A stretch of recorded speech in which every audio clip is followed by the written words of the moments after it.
So I watch a lot of videos about this company, this spaceship company, this space services and spacecraft and rocket launch company called Rocket Lab. I am an investor in the company, but this is neither a discussion about the company stock or a recommendation that you buy the stock or advice about investing in any way. I just decided that I wanted to film something about Rocket Lab that I would like to watch. Being that I consume kind of so much stuff about Rocket Lab, really whatever there is. I consume a lot of things about lots of orbital launch vehicle companies like SpaceX and Firefly, Astra when it was promising, ABL, Relativity. Stoke Space is that one with the round like halo of engines. There's just so much happening, and I'm really interested in it. So I consume a lot of it, but there's not that much about it, and it seems like most of it is, with Rocket Lab at least, I was understandably stock driven because it's a public company. It's the only publicly traded orbital launch vehicle company anymore, and really the only one with prospects. But it's also the second best orbital launch vehicle company in the country, at least, right? ULA is pretty good, but it's kind of a massive thing that isn't reusable and doesn't seem to have ambitions for the future beyond selling itself. So I'm not particularly interested in that vehicle, but it's going to do great things. The Vulcan, I think, is going to do great things, obviously. And it's done a great thing already in its first launch. And it demonstrates Blue Origin and other launch vehicles companies' engines, which is very important for the United States of America, for us to be able to produce our own engine for commercial space companies to purchase, and for the government to purchase. But I think that anybody watching this video probably knows that the government is not likely to build too many spacecraft in the future. That seems to have been turned over to commercial space, which is really interesting because I think when you consider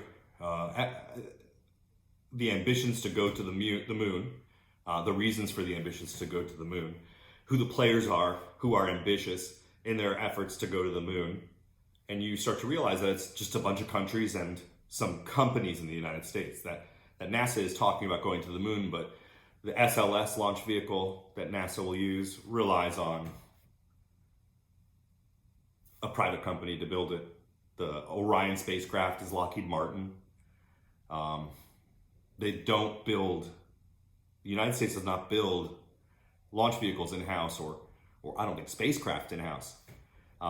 And you can argue that we're in a space race with at least China, maybe a conglomerate of China and Russia, to get to the moon.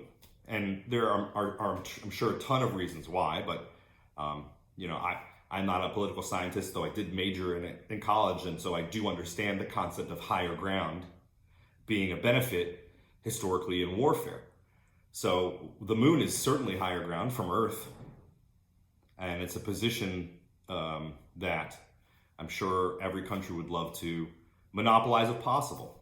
Or not every country, but some countries. I'm sure the United States, I'm sure China. But the United States, obviously, in partnership with many, many, many other countries that have signed on to the Artemis Accords. And China, it seems like, is partnering with Russia. So it does look like there is this space race happening right now, and that there's a lot of kind of jockeying for position and power to get to the moon. I mean, you hear about the two richest people in the United States, or in the world, Jeff Bezos and Elon Musk, and they're the two guys who have won the two NASA contracts worth billions to land spacecraft on the moon. So it's China and Russia and the two richest men in the world who happen to live in America, kind of fighting to get on the moon. So it's kind of scary that it's commerce versus countries, because historically it's only been countries who have succeeded. But maybe the commercial industry can iterate faster, can innovate better, and really move us forward in a way that history doesn't reflect, because it's never existed. So I feel compelled to talk about my thoughts on this stuff, because if there were someone like me talking about it, it would really interest me to see it. It would really interest me to see it. So I want to start by talking about a company that I expect you know about because you're watching this video, called Rocket Lab. But if you haven't heard about Rocket Lab and somehow found yourself watching this video, Rocket Lab is a company that was founded in New Zealand, but is an American company.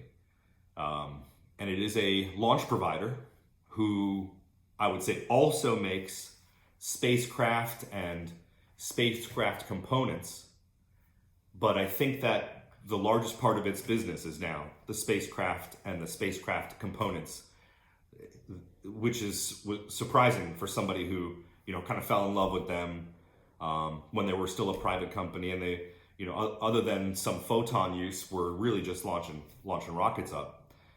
They have made some very, I think, prudent acquisitions for companies that have allowed them to become what they refer to as a vertically integrated space company. But why I think that they're prudent is because it gives them an opportunity now to sell some of their space products, to sell the spacecraft, while learning about how they can use them to their advantage for themselves in the future with a space service. But they get to sell these spacecraft, they get to sell these spacecraft components, which are made by a company that was called Sinclair Interplanetary, I think might be what they were called, but some Sinclair something. And they made reaction wheels and star trackers, I believe, are what they're referred to as. And now Rocket Lab is the provider of those pieces of equipment for other satellite builders, which allows them to sell those products to earn some money and get larger revenue, because the most important thing for a space company, I think, is that they survive. So many of these companies fail because it costs so much money to blow up a rocket in an effort to learn how to launch it successfully. And to be able to survive long enough to reach orbit routinely and build a company that doesn't die is impossible. Those companies that do that are really unicorns. There are two in the United States. And Firefly has launched numerous times now, but I don't know that I think they just reached orbit the last time, but they missed the orbit they were trying to reach, and I don't know how well the orbit that they hit. I don't know much about that launch, but they are treated like a success. You don't hear much bad stuff about Firefly, but I haven't seen them ace a launch yet. I'm sure that they will. I expect that they will. The government's putting a lot of money in them as a kind of rapid turnaround launch vehicle. And the government clearly needs launch vehicles because we are in a space race with other countries, and we have turned over our development of space craft and launch vehicles to private industry. So it's very important that the government keep these companies alive. Firefly, Astra, which is now going private. I think the country has a huge incentive in keeping Astra alive, because Astra, as far as I know, is the only private launch vehicle that can be launched from like really multiple locations, so long as there's like a slab of concrete. So, in theory, that type of asset is extremely valuable to the United States for space applications beyond lunar exploration, or our attempts to get a presence on the moon so that it cannot be monopolized by another country. I know that something very important to the government is the ability to get supplies potentially to troops elsewhere on the planet in under an hour. And there currently isn't a vehicle that can accomplish that task. But when you send something into orbit and you put it around the planet for 30 minutes, you're pretty much wherever you really need to be. You can then re-enter that spacecraft or something on the spacecraft to deliver supplies to troops. And there haven't been too many private companies who have demonstrated that. I think probably only two, and I think it just happened, and one of them was Rocket Lab.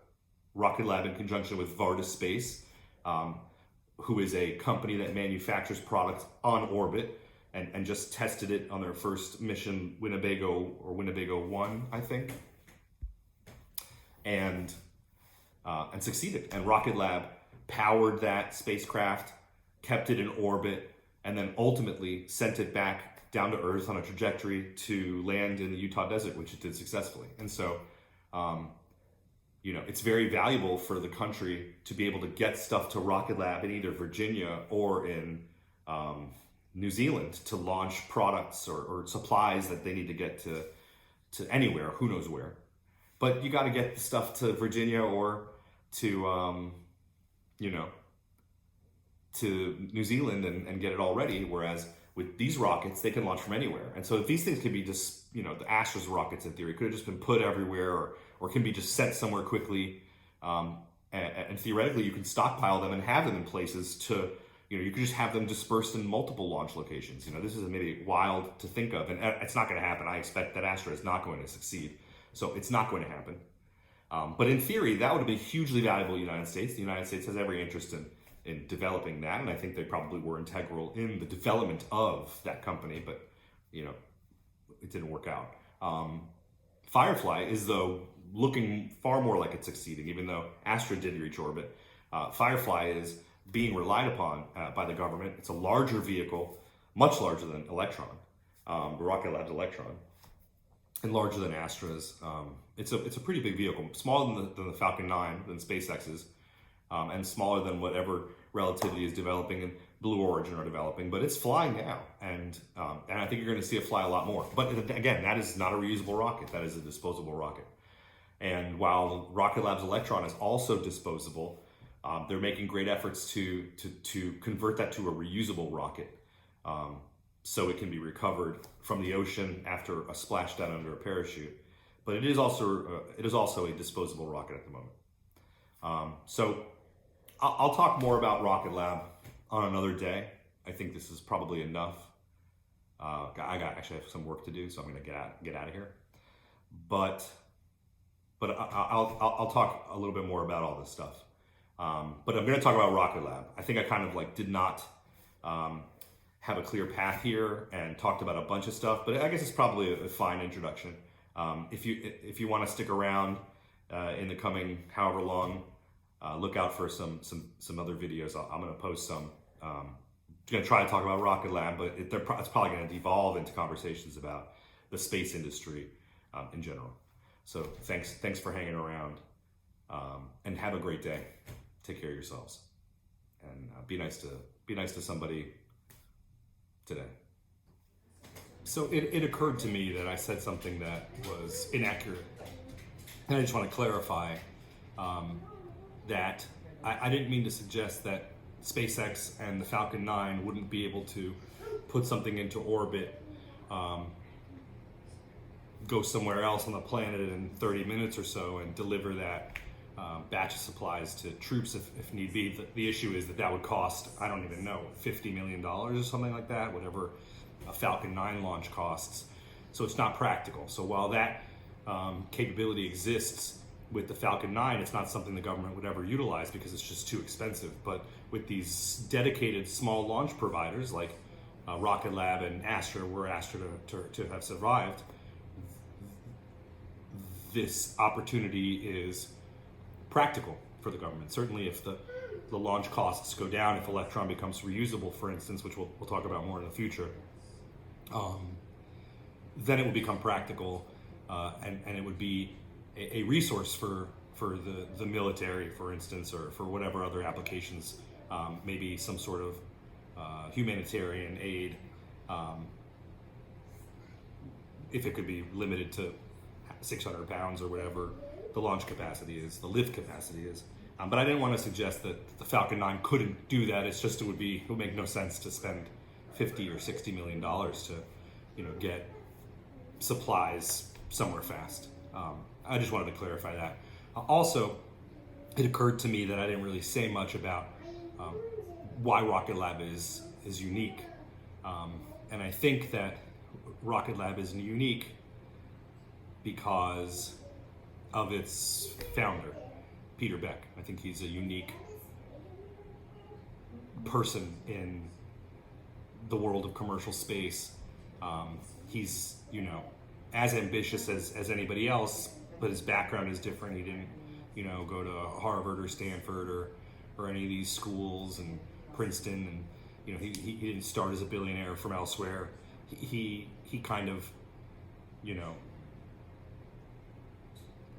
he's a rich man, and he made his wealth from Rocket Lab, and he didn't start Rocket Lab as a wealthy man. And I think that because of that, he probably understands that it's more important for his company to become profitable early, because today, for instance, Starship reached orbit. I don't know what it costs to build a Starship, but I imagine a public company can't destroy 3 of them and survive. And so I think he understands that. I think he, understands that it's important for the company to be profitable, which is why I described the value behind being able to sell space system components like the reaction wheels and the star trackers. And,